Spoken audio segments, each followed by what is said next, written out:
What is up, YouTube? It's your boy Joe Smooth coming at you with a Boku no Hero Academia chapters 138 and 139 review. Now, I am not home right now. I'm not in my usual recording environment. I am actually outside in a car. And so you guys will hear some noise in the background. Sorry, guys. There's nothing I could do about that. And also, sorry for not getting this review to you yesterday. I was supposed to get it to you yesterday. But something came up. It's totally my fault. And I ended up not being able to do it.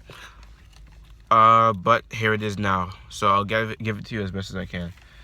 Alright, so 138 and 139. I'm just going to review them together, not like separately. 138 starts off with, the heroes getting ready to go to the 8 Precepts of Death's hideout, their base. So right off the bat, as soon as they knock on the door, they get a pretty intense greeting from a member with a seemingly like muscle enhancement quirk or strength enhancement quirk, something like that, and sends the heroes flying through the police that were in front, flying through the air. Now, Deku and Eraserhead catch them and save them, and Ryukyu and her group, which is Ochako, Hado, and Su, they said they'll take care of it. So they're gonna fight this guy with the strength enhancement quirk to tell everyone to go ahead, because the plan is to save Eri and capture I almost said Outlast, wow. And capture Overhaul. Basically, if they capture Overhaul, the 8 Precepts of I can't talk right now, guys, wow. The 8 Precepts of Death crumbles as he's the leader. Usually, if you take out the leader, the organization crumbles, unless you have, like, a second in command that's equipped to, that's ready to take over, or a contingency plan or something like that. But that's going a little bit too far. Also, that'll hurt the Villains Alliance, as the Villains Alliance and the 8 Precepts of Death were gonna ally themselves. Anyways, so going on, they're fighting through fodder, basically, because the first guy, he wasn't fodder. Everyone else they encounter for the next few minutes is gonna be fodder. They basically just leave some police and some heroes behind. Not leave them behind, but some heroes and police say they'll stay behind in order to take out the fodder guys, and the rest of the guys just advance on ahead. And this happens for a while, up until basically they get inside, and some stronger, I don't think these guys are exactly fodder, but they're not like the top tiers of the group. Some more heroes take them down in like an instant. They get downstairs, and this is where things get crazy. Now, there is somebody that's quirk is able to merge with the environment. Was it concrete or the environment itself? I forgot. Sorry about that. And he basically merged with the entire basement. So he made like a labyrinth. And he's making it so that it's ever changing, so the heroes would never catch up to Overhaul. Now, Muriel, his quirk is like a hard counter to this guy's quirk, as he can phase through anything. So he's gonna try and figure out a way for him to get everyone else to Overhaul. And as he's thinking, the other heroes fall into a trap. Now, in this group is like Deku, Eraserhead, who else was there? Fat Gum, Tamaki, other heroes, pros and rookies all together. I believe Lock Rock was there too. But yeah, they fall into a trap, and this is like right after Mirio gave Tamaki, which is the other third year, the inspirational speech or whatever, how he's gonna do his best.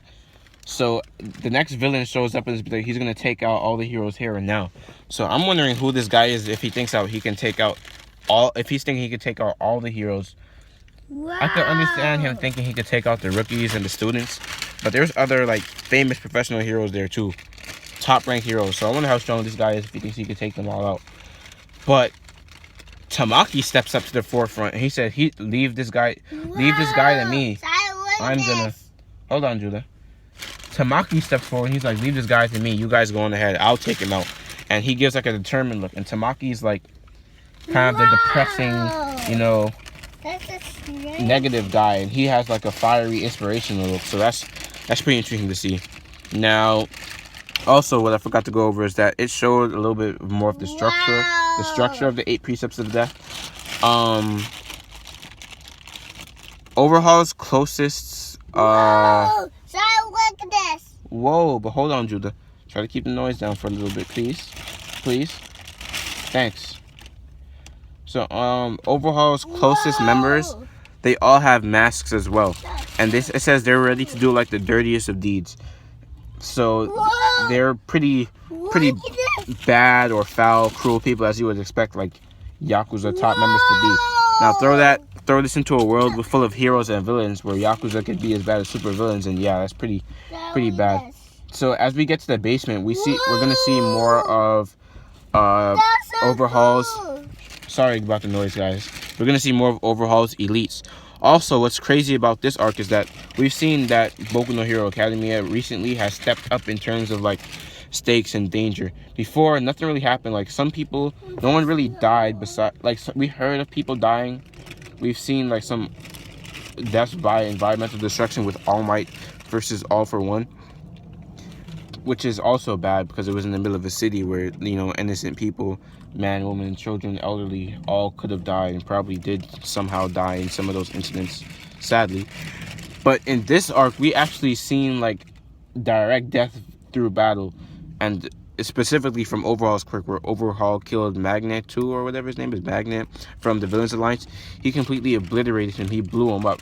Oh yeah, his quirk, by the way, is able to deconstruct and reassemble things. So his quirk, Overhaul, think of Scar from Fullmetal Alchemist. That's basically Overhaul's quirk. Scar's arm from Fullmetal Alchemist. Deconstruct and reconstruct anything. So that's pretty broken. Now he used that on Magnet 2 and literally deconstructed him and just blew him up. He turned to a puddle of blood and some legs, which is pretty messed up. So yeah, so these other guys, I'm assuming they're all going to be as serious and savage as Overhaul is. So the heroes are actually in danger of death now, which is crazy. We don't know who's going to die because none of us really expected Magnet 2 to die in that fight. So we don't know who's going to die, which side hero or important hero can die or anything like that. So anyways, guys, let me know what you think is going to happen in the upcoming chapters in the comment section below. Sorry for this review not being as good or professional as usual. I couldn't really do it at my usual recording environment in time. So anyways, guys, it's your boy Joe Smooth out. Stay smooth and peace.